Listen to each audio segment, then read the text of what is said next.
thermal green. That is the only color that matters in the seconds before a column moves. Not muzzle flash, not headlights, not the red glow of brake lights that would betray a conscript's instinct on a dark road. Thermal green, the bloom of engine heat rising through a tank's exhaust louvers, invisible to the naked eye and impossible to hide from the reconnaissance drone orbiting at 800 meters for the past 40 minutes. Its operator breathing slowly in a sandbagged room 6 kilometers west of the canal. The operator's call sign is Sokil, Falcon. He is 26 years old, and on the night in question he is watching 17 tanks and a screen of infantry fighting vehicles push out of a tree line north of Chasiv Yar in the Donetsk direction, their thermal signatures burning on his monitor like a slow constellation falling toward Ukrainian lines. He does not reach for a radio yet. He keeps counting. 17 tanks, 3 BMP-2s on the left flank, 2 more on the right, and behind the armor, shapes that resolve into dismounted infantry. Soldiers moving in column between the vehicles, using the hulls for cover, the way doctrine says they should when they believe the night belongs to them. Sokil picks up the radio at 01:22 local time. The column had already made its first and final mistake. Over the next 34 minutes, you are going to watch how a Russian battalion-level armored thrust, planned, assembled, and launched under the assumption that darkness was a shield, ran directly into a layered Ukrainian kill system that had been waiting for exactly this kind of push. 17 tanks entered the approach corridor toward the Chasiv Yar canal crossing. By the time Ukrainian gunners, drone operators, and artillery crews finished their work, confirmed vehicle losses would reach numbers that a senior Russian officer, caught on an intercepted call at 03:47 that same morning, described in 2 words: polniy razgrom, total collapse. How did it happen? And why did Russian command send a column-sized force across open ground toward one of the most heavily watched terrain corridors on the entire Eastern Front? That is the question. And the answer changes how we understand what Russia still believes about nighttime armored warfare, and how badly that belief has been broken. Chasiv Yar sits on elevated ground in the Donetsk direction, roughly 6 kilometers west of Bakhmut, along the T-0513 road axis that has been a focus of Russian operational planning since the city to its east fell in May 2023. The town itself is not significant because of its population, a few thousand residents before the war stripped the streets bare, but because of what it sits on. The western edge of Chasiv Yar is defined by a canal cutting north to south, the Siversky-Donetsk-Donbass Canal, and that canal has functioned as the spine of Ukrainian defensive planning in this sector for well over a year. Crossing it in force means controlling the heights on the western bank.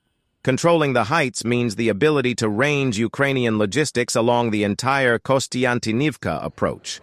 For Russian planners at the army group level, Chasiv Yar is not a town.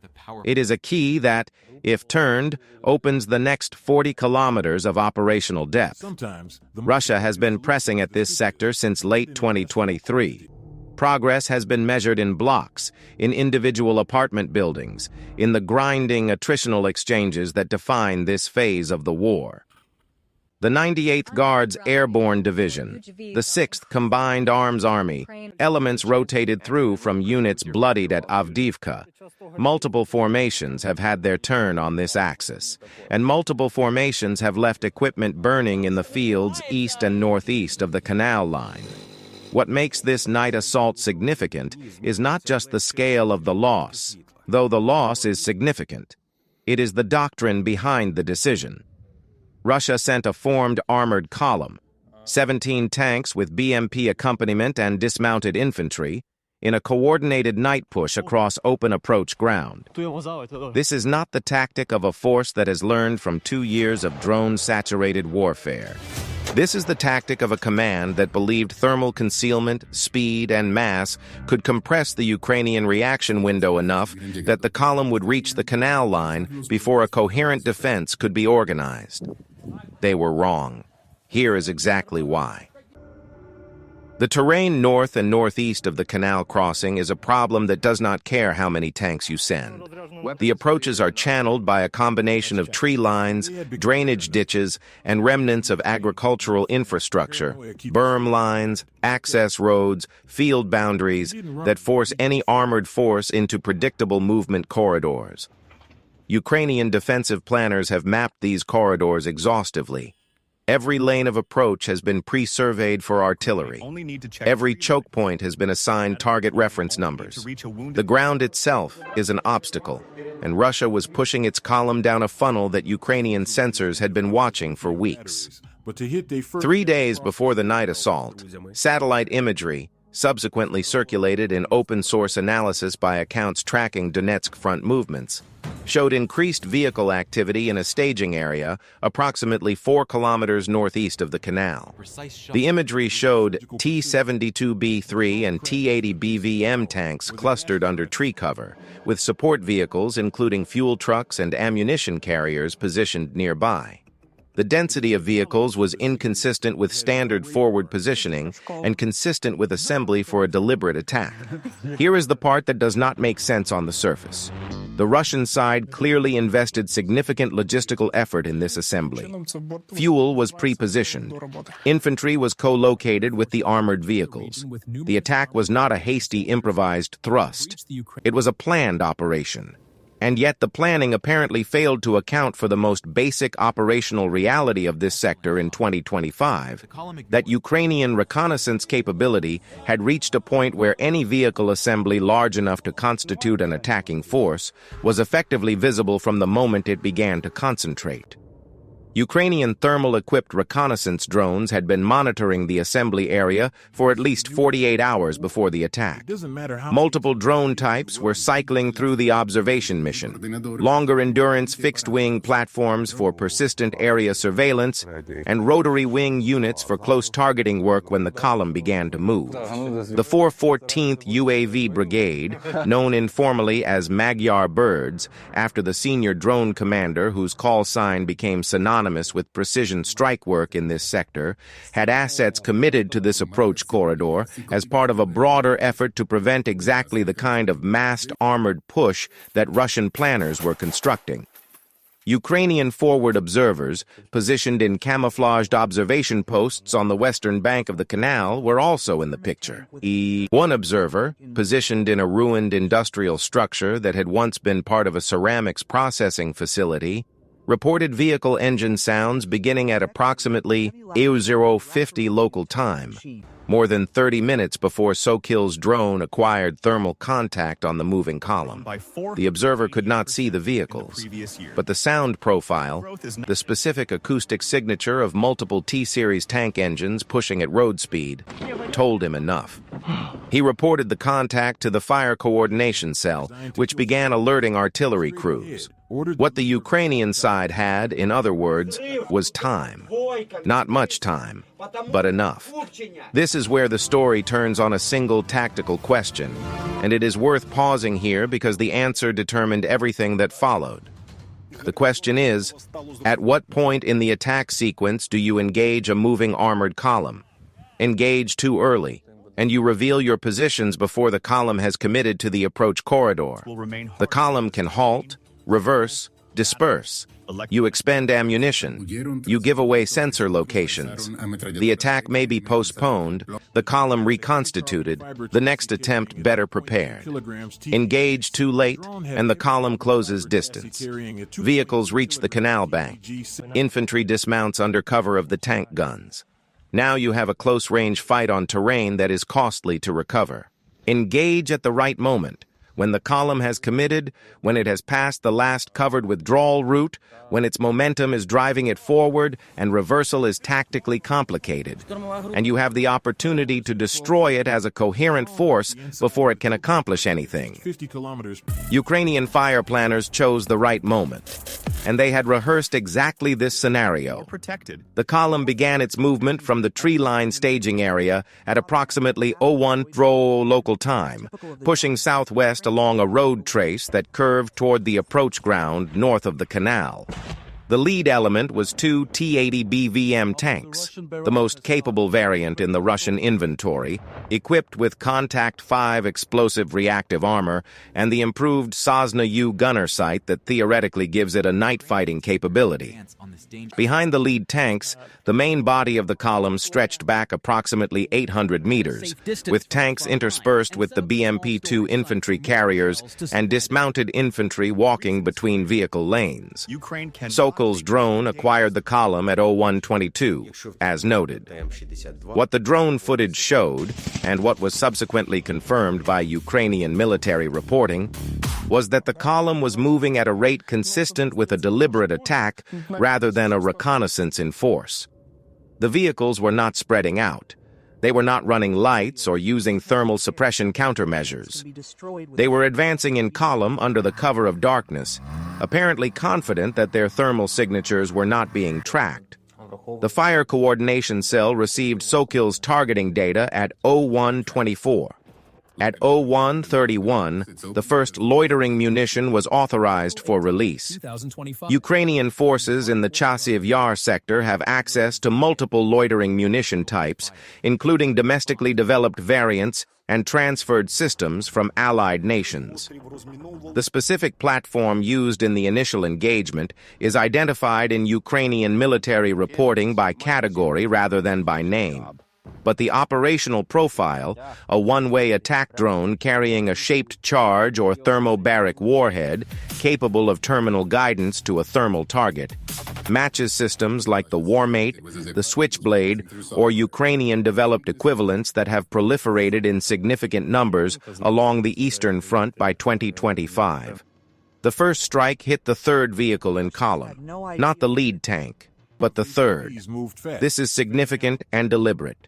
Striking the third vehicle creates a blocking obstacle in the middle of the column without giving the lead vehicles an immediate signal to reverse. The lead tanks continue to push forward. The rear of the column has no room to back up into the tree line it just vacated because vehicles are still moving into the approach corridor. For approximately 90 seconds, the column is frozen, the lead elements pushing ahead, the middle burning, the rear compressed and stationary. In armored warfare doctrine, this is called a flank and block. You stop the column at a choke point and then work it from both ends and both flanks simultaneously. That is exactly what happened next. Ukrainian artillery, pre-surveyed on the approach corridor, crews already at their positions from the 0.50 acoustic alert, opened fire at 0133, 2 minutes after the first loitering munition strike. The guns were a combination of 152mm self-propelled howitzers and 122mm systems, firing a mix of high-explosive and cluster-type rounds across the approach corridor. Crucially, the artillery was not firing blind. The thermal drone overhead was feeding real-time targeting corrections to the Fire Coordination Cell, which was relaying adjustments to the gun crews. The second loitering munition strike came at 0135, targeting a BMP-2 that had pulled out of the column lane and was attempting to move cross-country to the east, presumably trying to break out of the corridor. The strike caught the vehicle at approximately 200 meters from the road trace, in the open ground where its thermal signature was clearly visible to the orbiting drone. Ukrainian reporting subsequently confirmed the kill, a question worth sitting with for a moment. How many loitering munitions does it take to stop a 17-tank column?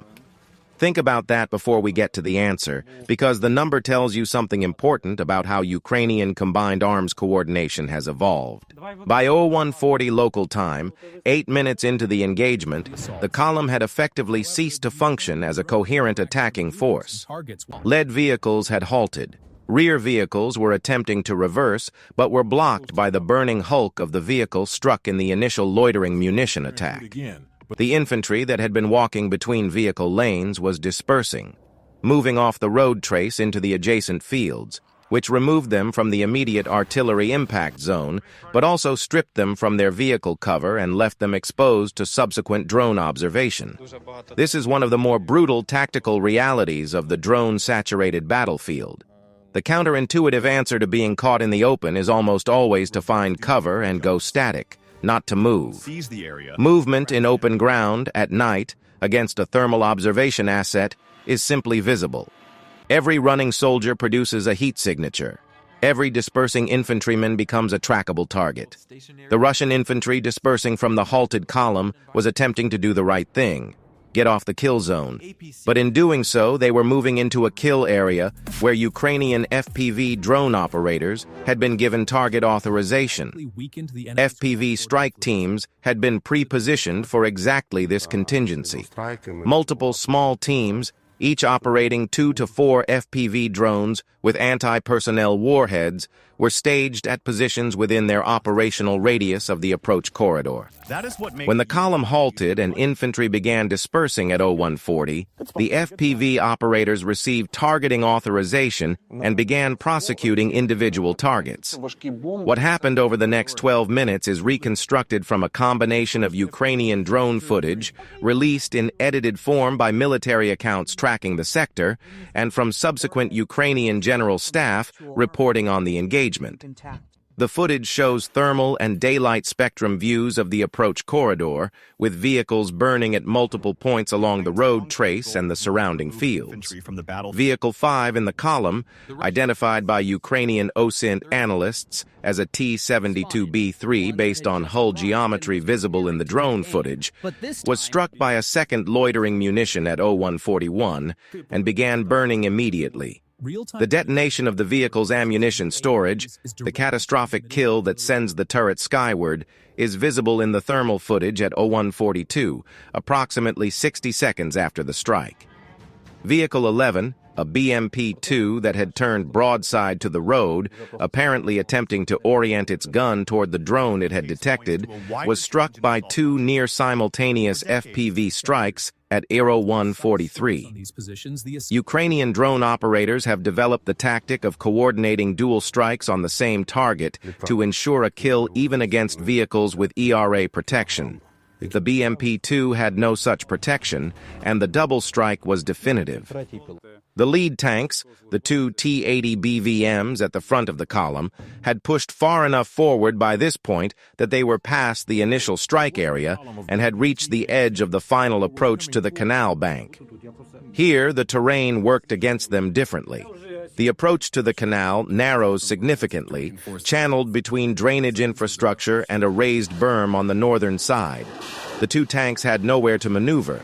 They were forward of their supporting infantry, which had dispersed.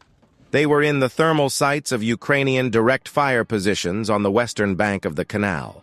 Ukrainian anti-tank guided missile teams, equipped with Stugna-P systems, the domestically developed laser beam riding missile that has accumulated a significant confirmed kill record in the OSINT footage archive for this sector, had been positioned on the western bank since before the attack began, alerted by the same acoustic report that triggered the artillery crews. The Stugna-P carries a tandem heat warhead capable of defeating Contact 5 ERA, and its laser guidance system is not affected by the smoke and dust that the burning column had generated in the approach corridor. The first T-80BVM was struck at 0148 from a range of approximately 2,100 meters. The missile impacted the upper glacis where the ERA blocks are thinnest, penetrating into the crew compartment. The vehicle's thermal signature on the drone feed began expanding immediately, a characteristic indicator of internal fire spreading through fuel and ammunition storage. Within 90 seconds, the vehicle was non-functional. The second T-80BVM attempted to reverse. It covered approximately 40 meters before a second Stugna strike caught the rear deck, the most thermally obvious target angle for an anti-tank system positioned on the western bank. At 0150, 2 lead tanks, 2 confirmed kills in less than 3 minutes. The approach to the canal was blocked by their burning hulks. Put yourself in the position of any surviving Russian vehicle commander at 0152 local time. 30 minutes into a night assault that was supposed to reach the canal under cover of darkness. Your lead tanks are burning at the waterline. The middle of your column is shredded. Your infantry has dispersed. You have no communication with the rear because the artillery suppressed the radio relay position. You can see, on your thermal sight, at least 3 more drone signatures orbiting overhead. and you have nowhere to go that you have not already been observed going to. There is no good decision available. That is what combined arms integration, done well, produces. A situation where the attacking force has no remaining course of action that leads to anything except continued attrition. The engagement continued through 02:17 local time, when the last confirmed Ukrainian strike in the approach corridor was recorded. During this period, Ukrainian forces continued to engage dispersed infantry with FPV systems, conducted secondary artillery fire on the staging area in the tree line, hitting fuel and ammunition vehicles that had remained there to support the column's anticipated return, and tasked a fixed-wing reconnaissance drone to monitor withdrawal routes to the northeast to track any vehicles that had managed to reverse out of the corridor during the initial confusion. 3 vehicles, 2 tanks, and 1 BMP are assessed to have withdrawn successfully from the engagement, meaning they departed the approach corridor under their own power before Ukrainian fires could be brought to bear. Their condition, and whether their crews survived, is not confirmed. Every other vehicle that entered the approach corridor that night was either destroyed or mission killed, damaged beyond operational utility in the engagement time frame. Here is a detail that stuck with us in reviewing the available footage and reporting. The burning column in the thermal feed, at the height of the engagement, looks almost nothing like what war movie sensibilities would lead you to expect. It is not a chaotic explosion of light. It is a series of slow, steady, blooming heat sources spread along a dark corridor, each one marking where a vehicle stopped and a crew's war ended. The orderliness of it, the methodical spacing of the burning shapes, the drone orbiting at a fixed altitude above, looks almost like something planned. And in a real sense, it was. This is what a prepared kill zone looks like from above at 2 in the morning. The intercept of Russian communications following the engagement, captured by Ukrainian signals intelligence and referenced in subsequent Ukrainian military briefings, reflects the scale of the command failure in terms that do not require translation. At 03:47, a Russian officer at what Ukrainian analysts assessed as a regiment-level command post was recorded in conversation with a higher headquarters element. The officer used the phrase polniy razgrom, total collapse, to describe the outcome of the assault. He reported that contact with the lead elements of the column had been lost by 01:55. He stated that the infantry supporting the assault had dispersed and that he did not have a reliable count of personnel who had returned to friendly lines. A second intercepted communication, at approximately 04:15, captures what appears to be a conversation between 2 officers at company and battalion level. One officer states that the column commander had ordered the assault to proceed despite a report from a reconnaissance element, received approximately 90 minutes before the attack, that thermal drone activity had been observed in the approach corridor. The decision to proceed is attributed in this intercept to pressure from higher headquarters to achieve a result on the canal line before a scheduled command briefing. What strikes us about that detail is what it tells us about the structural pressures within the Russian command system in this phase of the war. The reconnaissance report that should have triggered a halt or a delay was apparently overridden, not because commanders on the ground assessed it as acceptable risk, but because there was a bureaucratic deadline, a briefing, that carried more weight in the decision process than the tactical intelligence available. This is not a new failure mode in any military, but it is particularly lethal in a warfare environment where the gap between reconnaissance and reaction has been compressed to minutes by drone technology. The battle damage assessment compiled by Ukrainian military intelligence, drawing on drone footage, signals intercepts, and post-engagement ground observation, assessed the following losses for the Russian force. 12 tanks confirmed destroyed or non-functional, including at minimum 2 T-80BVM models and multiple T-72B3 variants. 3 BMP-2 infantry fighting vehicles confirmed destroyed, and approximately 40 to 60 infantry casualties, with the assessment noting significant uncertainty given the dispersal pattern of the dismounted troops in the engagement area. According to Oryx open-source data and cross-referenced pricing from defense industry reporting, the replacement value of the destroyed armored vehicles alone, using 2024 production run pricing, falls in the range of $40 to $60 million at standard market estimates. A single T-80BVM costs the Russian defense budget approximately $4 to $5 million to manufacture and outfit. 12 tanks means 40+ million in hardware lost in under an hour, in a single tactical engagement, in a single approach corridor, on a single night. And yet the hardware loss, significant as it is, may be less consequential than the operational impact. Russian forces in the Chasiv Yar sector have been working toward the canal line for months. Every failed assault reinforces Ukrainian confidence in their defensive architecture. Every column destroyed in the approach corridor adds to the documented precedent that massed armor cannot simply push to the canal under cover of darkness, that the thermal observation layer has stripped the night of the concealment Russian doctrine assumed it provided. What this tells us about the current state of Russian armored doctrine in this theater. Russia has not found a reliable counter to the layered Ukrainian drone artillery ATGM kill system that defines this sector. The options theoretically available: electronic warfare suppression of drone guidance links, concentrated anti-drone systems deployed with the attacking force, pre-assault shaping fires to neutralize observation posts, are all either insufficient in current deployment or unavailable at the scale required to protect a 17-tank column in a channel approach. The Krasuka 4 EW systems and similar platforms that Russian forces have deployed in this theater have not demonstrated the ability to deny Ukrainian drone operations across the full approach corridor. They can create interference. They cannot create blindness.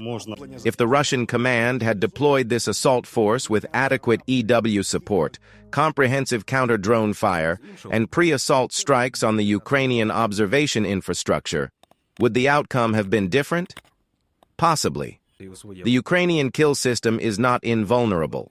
It depends on the observation layer being intact, on the fire coordination cell having time to sequence its fires, on the FPV operators being within effective range.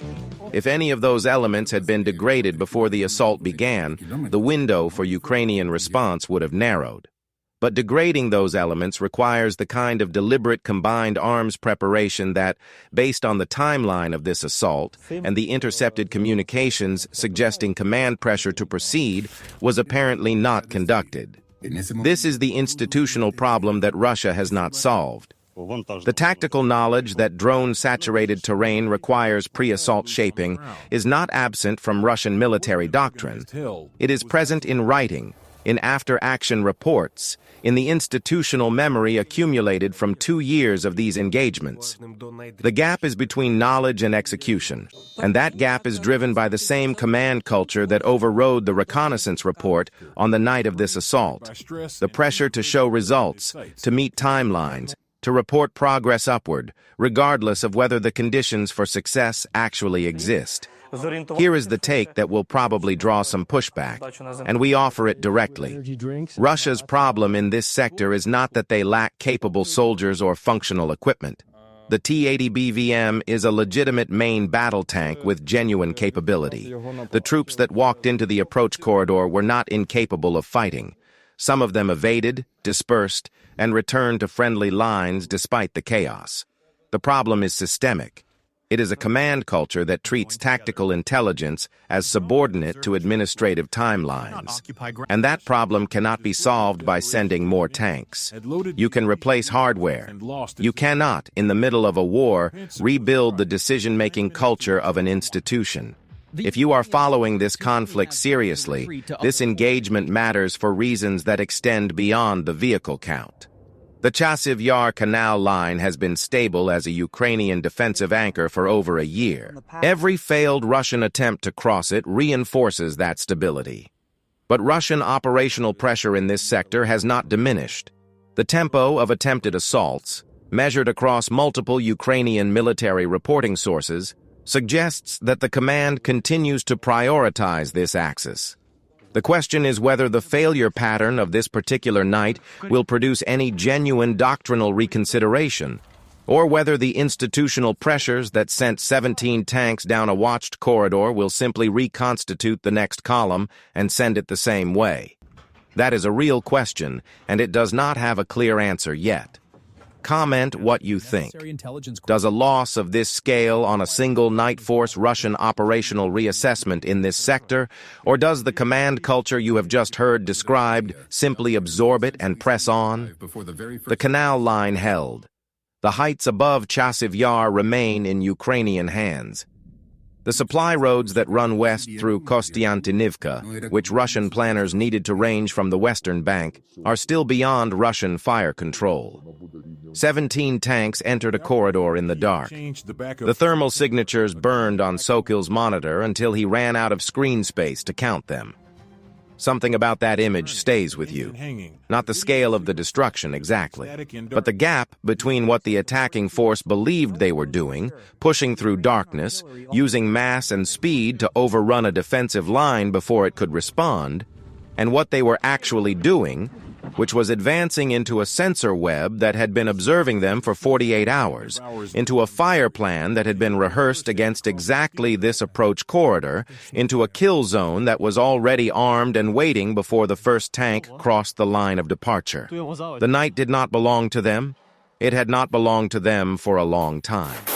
And the tragedy of the Russian soldiers who died in that corridor on that night is that the institution sending them forward had apparently not updated its understanding of that fact.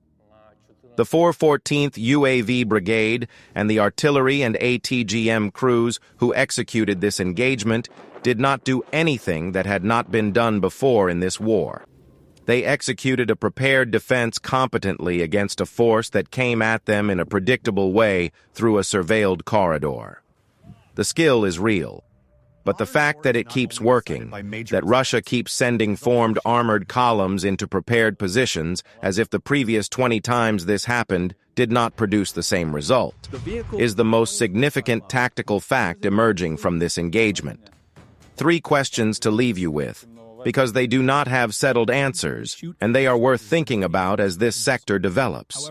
Could Russia have prevented this specific outcome? Not by sending fewer tanks. A smaller force would simply have been destroyed faster with lower investment from the Ukrainian side. But with comprehensive pre-assault shaping, 2 to 3 days of deliberate strikes on the observation infrastructure, EW coverage of the approach corridor, counter-battery preparation to suppress the Ukrainian guns before the column moved, the engagement might have looked different. Russia has the assets to attempt that kind of preparation. The question is whether the command culture permits the time required. How does a loss like this change Ukrainian defensive doctrine going forward? And what does it mean for how NATO observes and incorporates these lessons? The Chasiv Yar model, thermal observation plus loitering munitions, plus pre-surveyed artillery, plus forward ATGM teams, is being watched by every military alliance studying this conflict. The specific layering of these systems, the sequencing of the fires, the use of acoustic and satellite intelligence to alert crews before the drone acquires the target. These are lessons that NATO doctrine writers are incorporating right now. And the final question: if Russian planners know that nighttime massed armor pushes against prepared thermal observation are producing results like this one, and they do know it, because they have the after-action reports and the intercepts and the satellite imagery of their own burned vehicles, what comes next? What is the adaptation? Because Russia has adapted before in this war, slowly and at great cost, but it has adapted. The next iteration of whatever they are planning for the Chasiv Yar heights will be built around the failure you just heard described. And the Ukrainian side knows that too. The canal holds, for now. Sokil flew his drone back across friendly lines as the sky began to lighten over the Donetsk direction, and the burning shapes in his monitor faded from thermal green to the ordinary gray of a field at dawn. If you want to stay ahead of how this sector develops, the next assault, the next adaptation, the next layer of this fight, subscribe to Frontline Truth. We do these tactical reconstructions every week, built from open-source reporting, verified footage, and detailed analysis that puts the specific pieces together. The next investigation is already in progress. You will want to see it.